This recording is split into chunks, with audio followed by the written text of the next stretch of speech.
வெற்றிட குழாய்களை விட டிரான்சிஸ்டர்கள் அளவுல சிறிதாக இருக்கும். அதே போல வெப்பத்தை வெளியிடக்கூடியது அல்லது நுகரக்கூடியது வந்து வெற்றிட குழாய்களை விட குறைவா இருக்கும். வலு எப்படி இருக்கும்? வலு அதிகமாய்க்கும். அதாவது வேகம் எல்லாம் சொல்லிடும் எங்களுக்கு. வெற்றிட குழாயை விட டிரான்சிஸ்டர்ல வலு அதிகம். சரி, அப்ப வெற்றிட குழாய்க்கு நேர் மாற்றமா டிரான்சிஸ்டர் இருக்கும். டிரான்சிஸ்டர் 2ஆம் தலைமுறை. 3ஆம் தலைமுறையில உங்களுக்கு தெரியும் ஐசி இன்டிகிரேட்டட் சர்க்கிட், ஒருங்கிணைந்த சுற்றுகள்.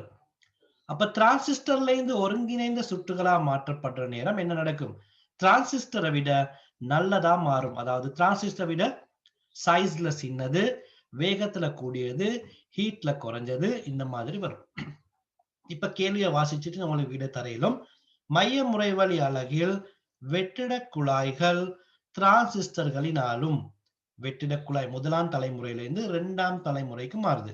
பின்னர் டிரான்சிஸ்டர்கள் ஒன்றிணைந்த சுற்றுகளினாலும் 2ஆம் தலைமுறையிலிருந்து 3ஆம் தலைமுறைக்கு இப்ப மாறுது.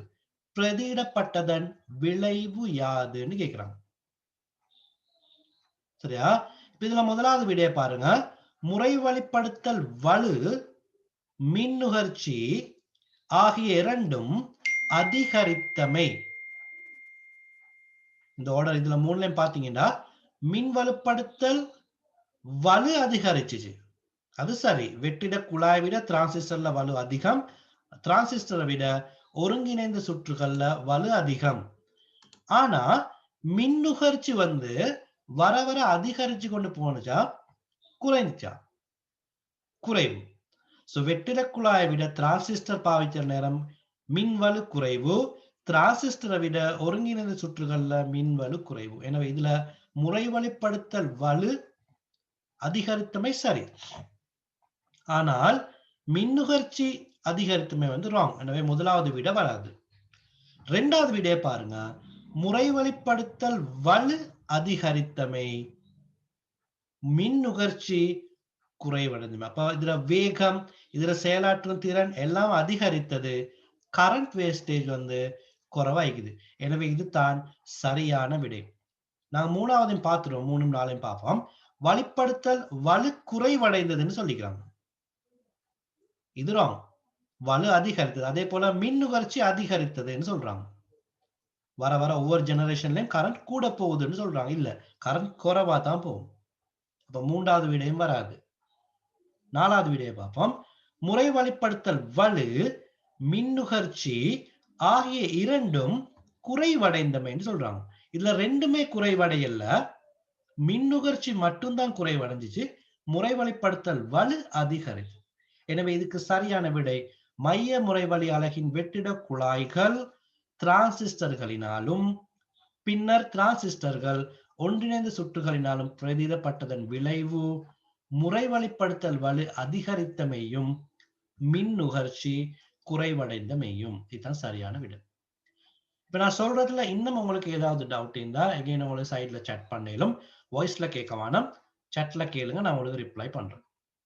ரைட்? ஓகே. இப்ப 2வது கேள்வி வளமையானது தான், எங்களுக்கு ஈஸியானது.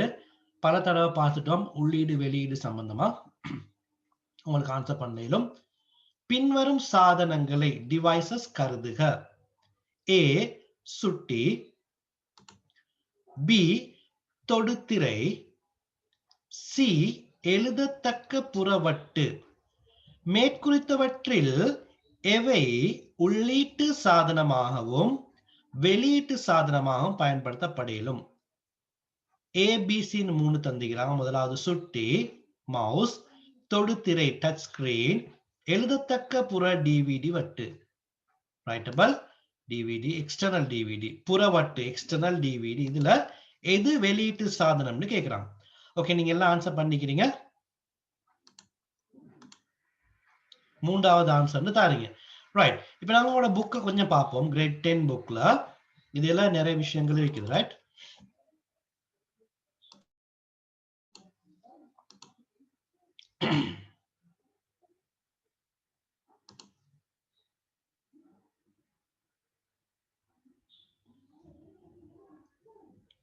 இன்னைக்கு குறைஞ்சது ஒரு 10-15 கேள்வியாலும் பார்க்கணுமா? முக்கியமான கேள்விகள் இடையில வரும். தெரிஞ்ச கேள்வியும் இருக்கும், தெரியாத கேள்விகளும் இருக்கும்.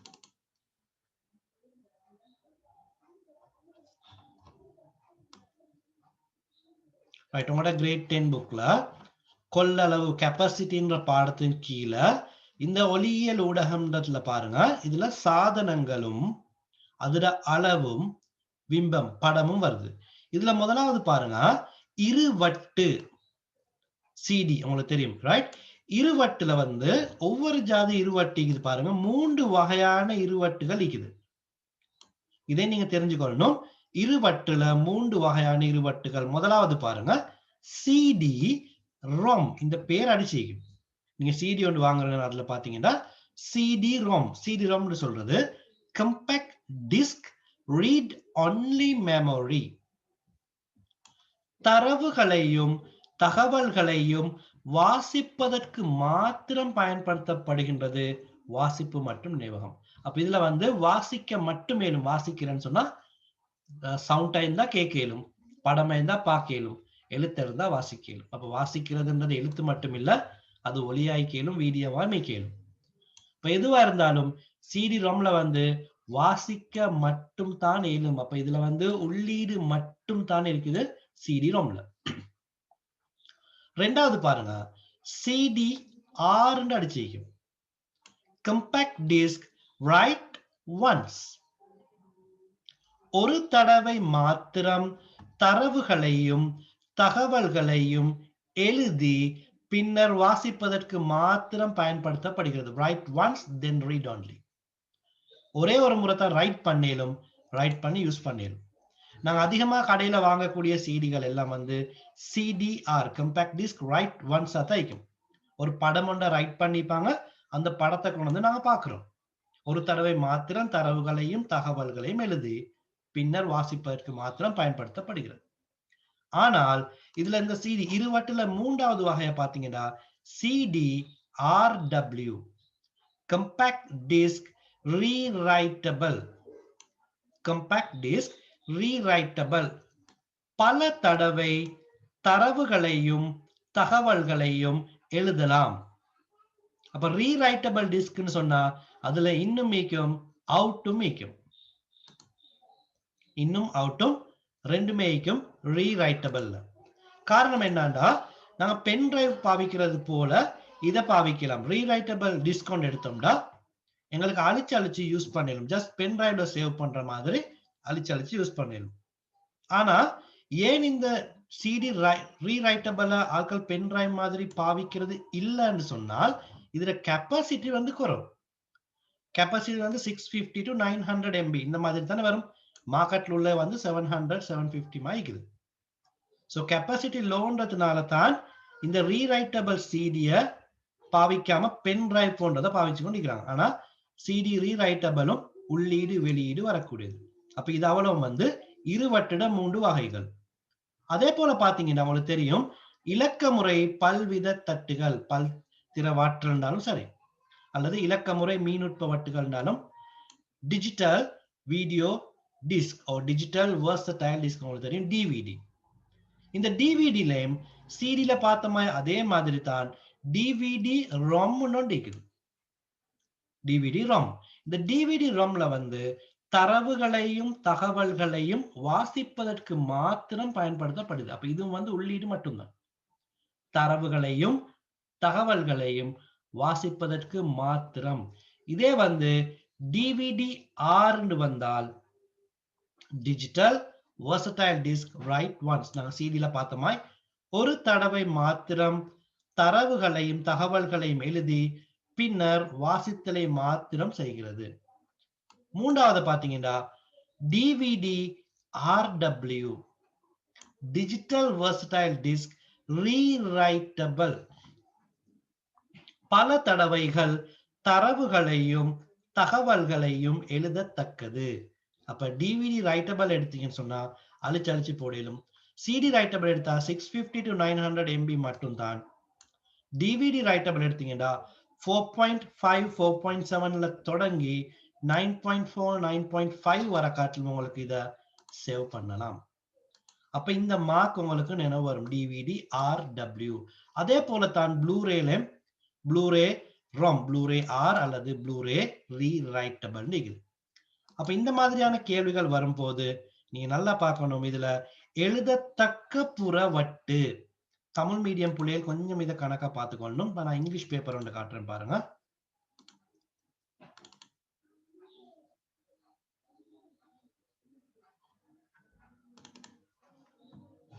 இங்கிலீஷ்ல கொஞ்சம் லேசி, ஏன்னா இதே கேள்வி தான் உங்களுக்கு அதே வேர்ட் தான் யூஸ் பண்ணிக்கணும். இங்க பாருங்க, எக்ஸ்டர்னல், அதே கேள்வி, எக்ஸ்டர்னல் டிவிடி ரைட்டபிள் டிரைவ் இருக்குது.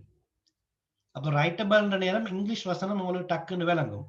தமிழ்ல வார நேரம் நீங்க இதை பார்த்துக்கொள்ளணும், எழுதத்தக்கன்னு வார நேரம், எழுதத்தக்கன்னு வந்தா ரீட் அண்ட் ரைட், அழிச்சு அழிச்சு போடையிலும் அர்த்தம்.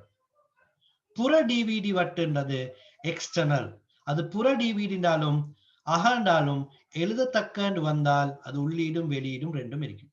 அப்ப பின்வரும் சாதனங்களை கருதுக. சுட்டி என்பது உள்ளீடு மட்டும், தொடுதிரை என்பது உள்ளீடும் வெளியீடு ரெண்டும் வரும்.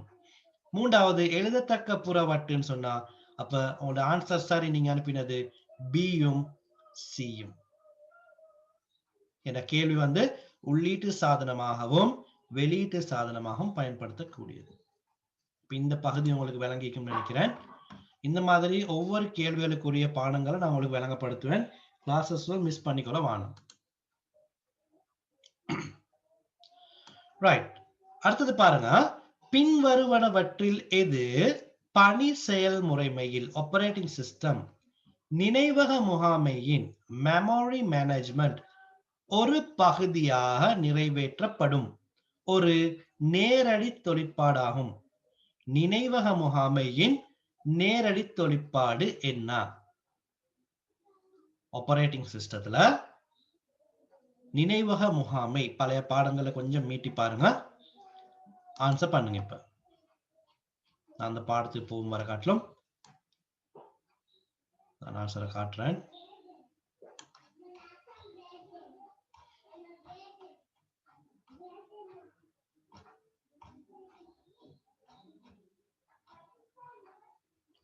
உங்களோட கெஸ்ஸிங் ஆன்சர் இதுல எதா இருக்கு?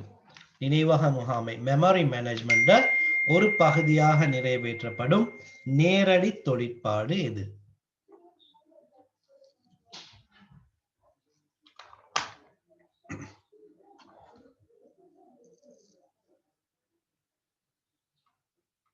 பர்சனலா மெசேஜ் அனுப்பக்கூடியவங்க டு விவ் எவ்ரி ஒன் கொடுத்து சென்ட் பண்ணீங்கன்னா மற்ற ஆட்களும் உங்களோட ஆன்சரை பார்ப்பாங்க. ஆனா அவங்க செல்ஃபா செய்யுங்க, மற்ற ஆட்களும் என்ன அனுப்புறாங்கன்றதை பார்த்துக்கோங்க. நம்பரை மட்டும் போட்டீங்கன்னா ஓகே. Question number 3. சரியா? ரைட். இப்ப இந்த பகுதியை நான் சொல்றேன், கொஞ்சம் மேல இருந்து வரேன், ஒரு மீட்டலுக்காக வேண்டி நான் கொஞ்சம் மேல இருந்து இதை வரேன். ரைட். பணி செயல்முறைமை ஆப்பரேட்டிங் சிஸ்டம்டா என்னன்னு நாங்க படிச்சுக்கிறோம். இந்த பணி செயல்முறைமைக்கு உதாரணங்களும் நாங்க நிறைய பார்த்துட்டோம். அதுல இந்த இடத்துல நாங்க படிச்சோம், பணி செயல்முறைமையை வகைப்படுத்தல், தனி பயன்பாடு சிங்கிள் யூசர், பல் பயன்பாடு மல்டி யூசர், பல்கொள் பணி மல்டி டாஸ்கிங், நிகழ் நேரம் ரியல் டைம், இதெல்லாம் நாங்க ஆல்ரெடி படிச்சுட்டோம். சரியா? அதுக்கு உதாரணங்களும் படிச்சுட்டோம். இன்னொரு கேள்விகள் இது சம்பந்தமா வந்தா நாங்க ரிவிஷன் செய்வோம். ரைட். இப்ப எங்களுக்கு தேவையானது வந்து இந்த பகுதி தான், பணி செயல்முறைமையின் சேவைகள். இந்த பணி செயல்முறைமையின் சேவைகள் 2. முதலாவது வந்து கணனி முறைமையில் உள்ள வன்பொருட்களை முகாமை செய்தல். கணனி முறைமையில் உள்ள வன்பொருட்களை முகாமை செய்தல், இதை நான் சொல்லும் ஹார்ட்வேர் மேனேஜ்மெண்ட். 2வது பயனர் நட்பு இடைமுகத்தை வழங்கல், யூசர் இன்டர்ஃபேஸ். கணனியில் உள்ள வன்பொருட்களை முகாமை செய்தல், பயனர் நட்பு இடைமுகத்தை வழங்கல். இது 2 வகைதான் ஆப்பரேட்டிங் சிஸ்டத்துல சர்வீஸ். இப்ப இதுல முதலாவது வந்த கணனி முறைமையில் உள்ள வன்பொருட்களை முகாமை செய்தல். வன்பொருட்களை முகாமை செய்தல், சரியா? இந்த வன்பொருட்களை முகாமை செய்தல் 6 வகைப்படும் நாங்க ஏற்கனவே படிச்சுக்கிறோம். முதலாவது வந்து முறை வழி முகாமை process management. ரெண்டாவது நினைவக முகாமை memory management. இது சம்பந்தமா தான் இப்ப கேள்வி வந்திருக்குது. மூன்றாவது சாதன முகாமை device management. நாலாவது கோப்பு முகாமை file management. காப்பு முகாமை security management. வலையமைப்பு முகாமை நெட்வொர்க் மேனேஜ்மெண்ட். இப்ப இவை ஆறும் வந்து கணனி முறைமையில் வன்பொருட்களை முகாமை செய்தல். ரைட், இந்த பகுதியை நினைவு வச்சுக்கணும். இப்ப நாங்க கேள்வியை பார்ப்போம். ரைட், இப்ப பாருங்க, பணிசெயல் முறைமையின் நினைவக முகாமையின் மெமரி மேனேஜ்மெண்ட் பகுதி. முதலாவது பாருங்க, ஒரு கல்பணி நிறைவேற்றப்பட்ட பின்னர் நினைவகத்தை விடுவித்தல். நினைவகத்தை விடுவித்தல். அப்ப நினைவகம் சம்பந்தப்பட்டது இது மட்டும்தான். அப்ப மூன்றாவது கேள்விக்கு சரியான விடை வந்து நம்பர் 1. கொல்பணி நிறைவேற்றப்பட்ட பின்னர் நினைவகத்தை விடுவித்தல் தான் சரியானது. நான் மற்ற ஆன்சரை பார்ப்போம். வன்வட்டிற்குள் பிரவேசித்தல். இந்த வன்வட்டு ஹார்ட் டிஸ்க்ன்றது வந்து ஒரு கணனியின் பாகம். சரியா? அதை நாங்க சொல்லுவோம் சாதன முகாமை உள்ளுக்குதான் வரும். டிவைஸ்.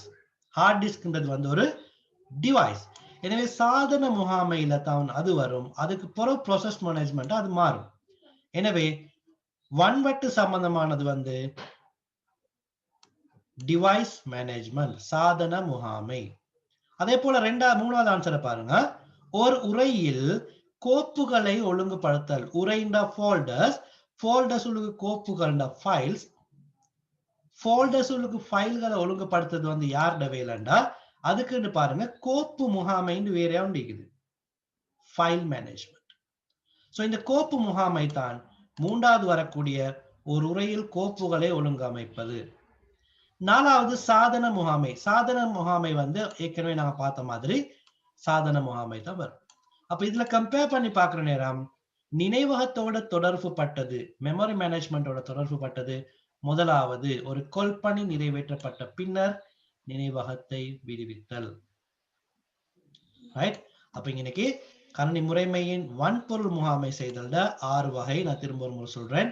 முறை வழி முகாமை ப்ராசஸ் மேனேஜ்மெண்டா இப்ப நாங்க சொல்றோம் 1 சக 1 அடிக்கிறோம். 1 சக 1 அடிச்சா 2 விட வாரத்துக்கான வேலைகளை செய்யக்கூடியது முறை வழி முகாமை.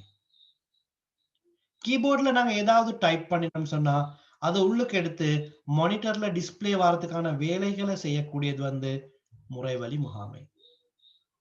நினைவக முகாமையில வேலைகள் நிறைய இருக்குது.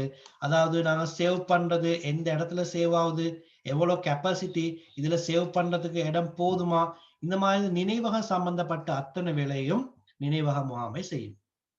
சாதன முகாமை டிவைஸ் மேனேஜ்மெண்டா நாங்க புதுசா ஒரு பிரிண்டர் ஒன்று கொண்டு அடிச்சோம்டா, இந்த பிரிண்டரை எங்களோட மெஷினுக்கு அலோவ் பண்ணிடுமா, இந்த மவுஸை அலோவ் பண்ணிடுமா, அந்த மாதிரி கம்ப்யூட்டர் பார்ட் சம்பந்தமான விஷயங்கள் எல்லாம் பார்க்கக்கூடியது சாதன முகாமை. அது அடுத்தது கோப்பு முகாமையில வரும்.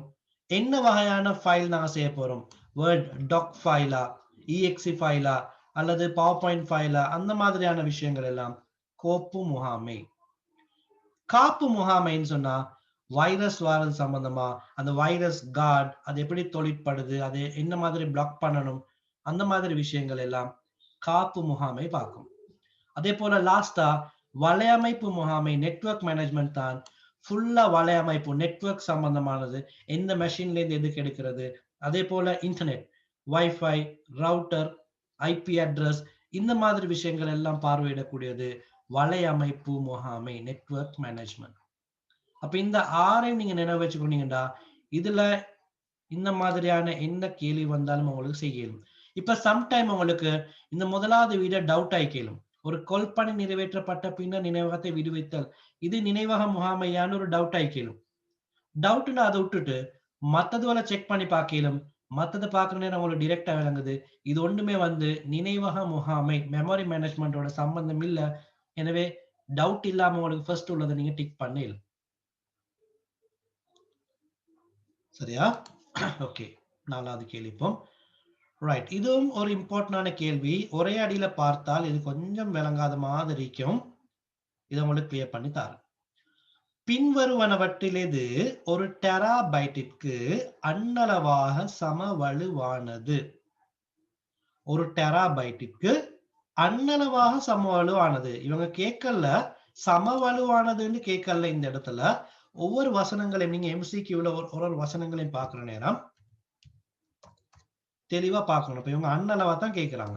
நாங்க ஏற்கனவே படிச்சிருப்போம் கொள்ளளவு அட்டவணை. கொள்ளளவு அட்டவணை நான் சொல்றேன். உங்களுக்கு தெரியும் ஒரு கேரக்டர் ஈக்குவல் டு 1 பிட். ஒரு கேரக்டர் ஒரு பிட்டுக்கு சமன்னு நாங்க பாத்திக்கிறோம். ஆக குறைஞ்சது வந்து நாங்க பிட்னு கணிப்பிடுவோம். 4 பிட் சேர்ந்தால் ஆன்சர் என்ன? ரிப்ளை தாங்க. 4 பிட் என்ன?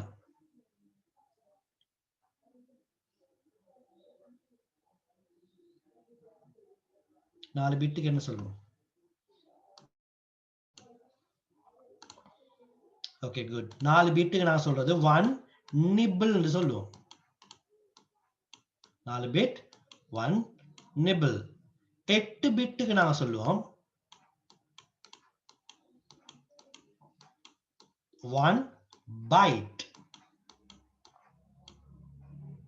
8 பிட் வந்தால் 1 பைட். அதே போல இப்ப கொஞ்சம் சேஞ்ச் ஆகும்.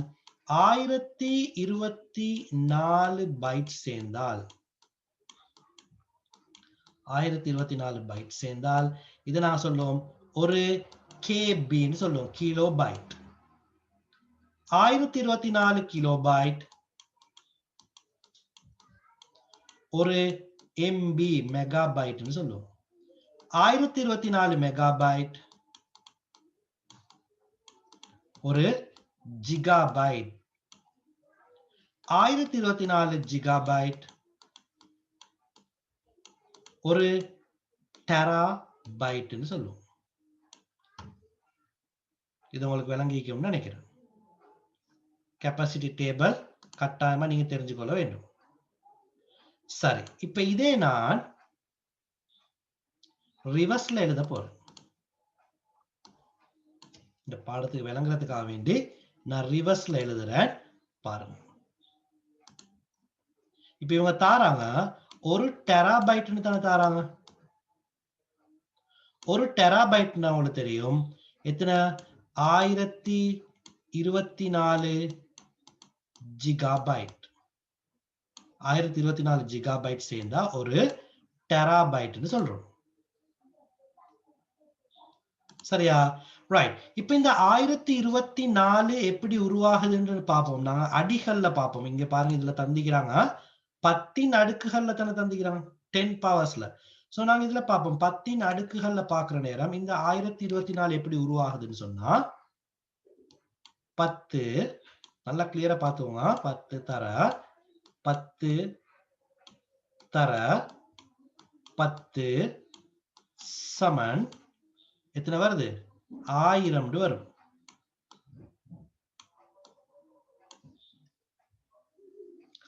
பத்து தர 10 100, 100 தர 10 1000. அப்ப இந்த 1000ன்றது தான் இந்த ஜிகாபைட்டுக்கு சமன் ஆகுது. ஜிகாபைட்னா 1024 தான். ஆனால் இவங்க என்ன கேக்குறாங்க? அண்ணளவாக சமவலுவானது. அப்ப 1000 தான் அண்ணளவாக சமவலுவானது. அப்ப இந்த 1000த்தை எடுக்கிறதுக்கு நாங்க 10 எத்தனை தடவை போட்டிக்கிறோம்டா 10ன் 3ஆம் அடுக்கு தான் 1000. 10ன் 3ஆம் அடுக்கு தான் 1000. இது 10ன் 1ஆம் அடுக்கு 0. ரைட்? 1 2 3. ஓகேயா? 10 3 தடவை வரும். சரியா? அப்ப 1 டெராபைட்ன்றது 1024 ஜிகாபைட். இப்ப நான் சொல்றேன் அடுத்த ஸ்டெப். ஒரு ஜிகாபைட்ன்றத ரிவர்ஸ்ல பார்த்தோம்னு சொன்னா எத்தனை? ஒரு ஜிகாபைட்ன்றது 1024 மெகாபைட். ரிவர்ஸ்ல ஒரு ஜிகாபைட்ன்றது 1024 மெகாபைட். சோ அப்ப இந்த மெகாபைட் எடுக்கிறதுக்கும் வந்து இதே கணக்கு தான் வரும். என்ன செய்யணும்னு சொன்னா 10 தர 10 தர 10 சமன் 1000. இதுவும் 10 3 தான். ஏன்னா 1024 தான் இங்கே மிகுது. ஜிகாபைட் டு மெகாபைட் அதே 1024. இப்ப மூணாவது ஸ்டெப் வரைகிறேன். 1 மெகாபைட்ல இருந்து கிலோபைட்டுக்கு 1024 கேபி. இப்ப இதையும் பாத்தீங்கன்னு சொன்னா அதே மாதிரி தான் 10 3 மறுபடியும் 1000 வரும். நான் என்ன கேள்விக்கான விடைக்கு போகல, இதை துண்ட விளங்கிக்கோங்க. சரியா? அப்ப இங்கே வந்து 10 3. இப்ப அடுத்த ஸ்டெப் பார்ப்போம். 1 கிலோபைட்ன்றது 1024 பைட். அப்ப இதுவும் திரும்ப 1000 வர நேரம் 10 10 10. எனவே மீண்டும் 1000.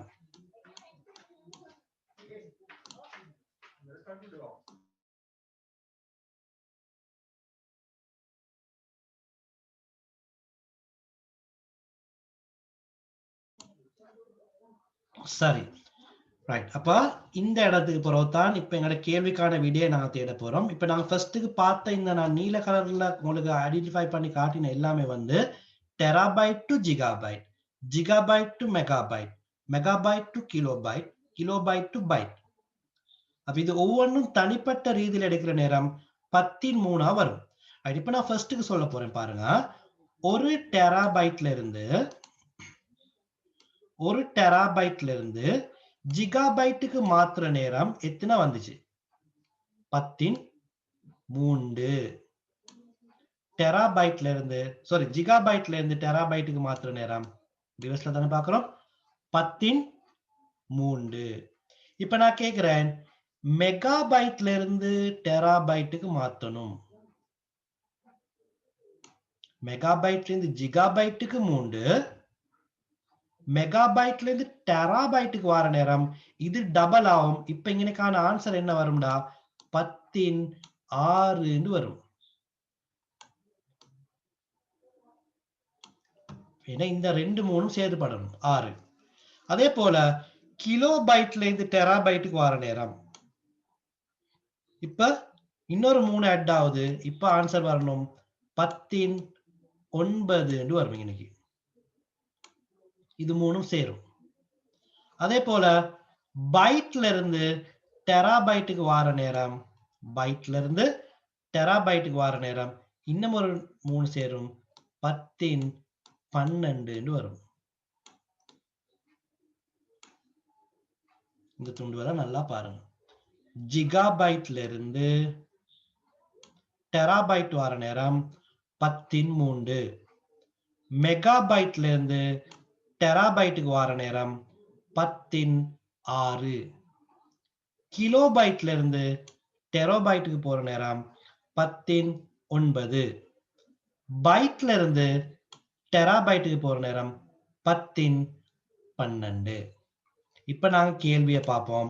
ஒரு டெராபைட்டுக்கு அன்னளவாக சம வலுவானது, ரைட்? அப்போ ஒரு டெராபைட்னா 10 6 அடுக்கு எம்பியா? எம்பி வந்து 10 6 அடுக்கா? S oh no? ஒரு டெராபைட்டை நாங்க எம்பில பார்த்தோம்னா 10 6 சரியா? சரியேனா? இங்க வந்து 10 6ன்றது சரி. அப்ப டெராபைட் மெகாபைட் பார்க்குற நேரம் 10 6. அப்ப இதுதான் விட. நாங்க மத்ததையும் பார்ப்போம். ரெண்டாவது இவங்க சொல்றாங்க 16 ஜிகாபைட்டாம். டெராபைட்டுக்கு சமனானது 16 ஜிகாபைட்ன்றாங்க. இல்ல, ராங். இந்த ஜிகாபைட் வந்து எத்தனை வருது? 13 வருது. டெராபைட் ஜிகாபைட்டுக்கு சமனாகும் போது 13 தான் வருது. அப்ப இந்த ஆன்சர் பிழை. இவங்க 16 ஜிகாபைட்ன்றாங்க. அதே போல 16 கிலோபைட்ன்றாங்க. கிலோபைட்டுக்கு எத்தனை வருது? 19 வரணும். கிலோபைட்டுக்கு 10 வரணும். அதே போல பைட்டுக்கு சொல்றாங்க 10 இல்ல, பைட்டுக்கு வந்து 10 வரணும். அப்ப டெராபைட் ஜிகாபைட் அந்த ரெண்டுக்கு இடையில 3, டெராபைட் மெகாபைட்டுக்கு இடையில 6, டெராபைட் கிலோபைட்டுக்கு இடையில 9, டெராபைட் பைட்டுக்கு இடையில 12. சோ எனவே இதுல உள்ள மத்த ஆன்சர் எல்லாம் ராங். சரியான ஆன்சர் வந்து 16 என்பது தான் சரியான ஆன்சர். ஏதாவது கேட்க இதுல?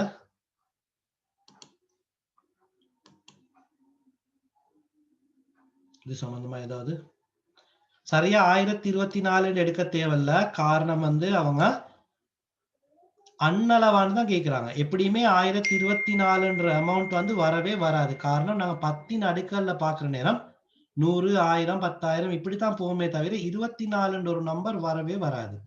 அது நாங்க 2 அடுக்குகள்ல பாக்குற நேரம் தான் 24ன்றது வரும். அது கேள்வியா வராது.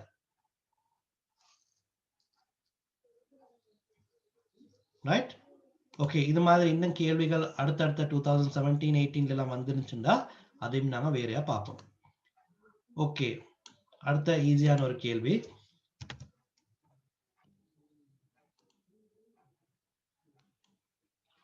எண்ம எண் 64க்கு சம வலுவான தசம எண் யாது? 64 எண்ம எண்ணுக்கு சம வலுவான தசம எண்.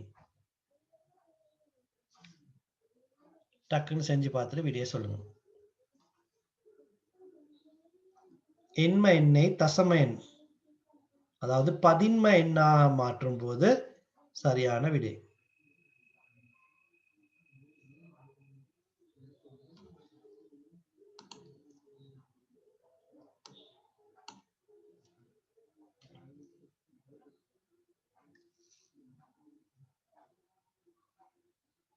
ரைட், 52 என்பது சரியான விடை.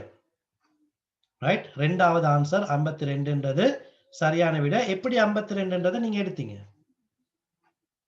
என்ன செஞ்சீங்க? ஷார்ட்டா சொல்லுங்க பாக்க. நீங்க அனுப்பின எல்லாரும் அனுப்பின ஆன்சர் எல்லாம் சரி, 52ன்றது சரி.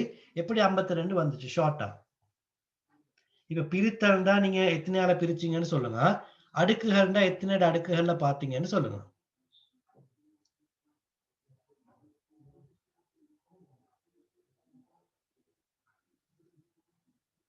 யாக்கூப்,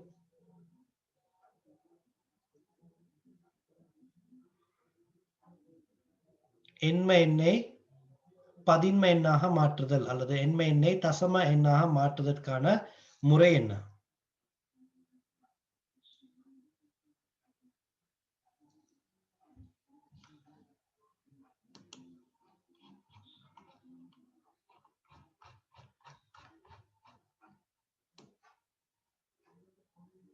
ரைட், வெரி குட். 8 அடுக்குகள். அப்ப முதலாவது நம்பர் நாங்க 8 அது பிறகு 8 இந்த மாதிரி போட்டு பெருக்கிட்டு கூட்டிப்போம். எல்லாரும் ஆன்சர் சரின்றதுனால நான் இதை எக்ஸ்பிளைன் பண்ணல, உங்களுக்கு தெரிஞ்சு 52 8 அடுக்குகள்ல நாங்க பாத்திக்கிறோம்.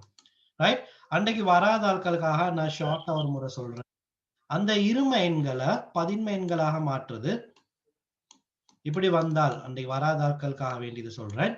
இதை பதின்ம எண்ணா மாத்தணும்னு சொன்னா நான் அன்றைக்கு சொன்னேன் உங்களுக்கு ஈஸியான மெத்தட் 1, 2, 4, 8 இந்த மாதிரி எழுதுங்க. எழுதிட்டு 0 வந்தால் அந்த 0த்துல உள்ளதை கட் பண்ணிட்டு மீதியை கூட்டுங்க. 8 2 10 11. அப்ப 11 தான் இந்த இரும எண்ணிட பதின்ம எண். இதெல்லாம் நான் போன கிளாஸ் படிச்சோம். ரைட், இன்னொரு முறை காட்டுறேன் வராத ஆட்களுக்காக வேண்டி. 1 0 1 0 இப்படி வந்தால் 1 2 4 8 0 உள்ளதை கட் பண்ணும். இப்ப இதுல மீதிட கூட்டுத்தொகை 8 2 10 எடுக்கணும். இது வந்து இரும எண்ண பதின்ம எண்ணா மாத்துறதுக்கு. அப்படி இல்லாமலும் எங்களுக்கு செய்யலாம். இது மத்த மெத்தட் உங்களுக்கு தெரியும்.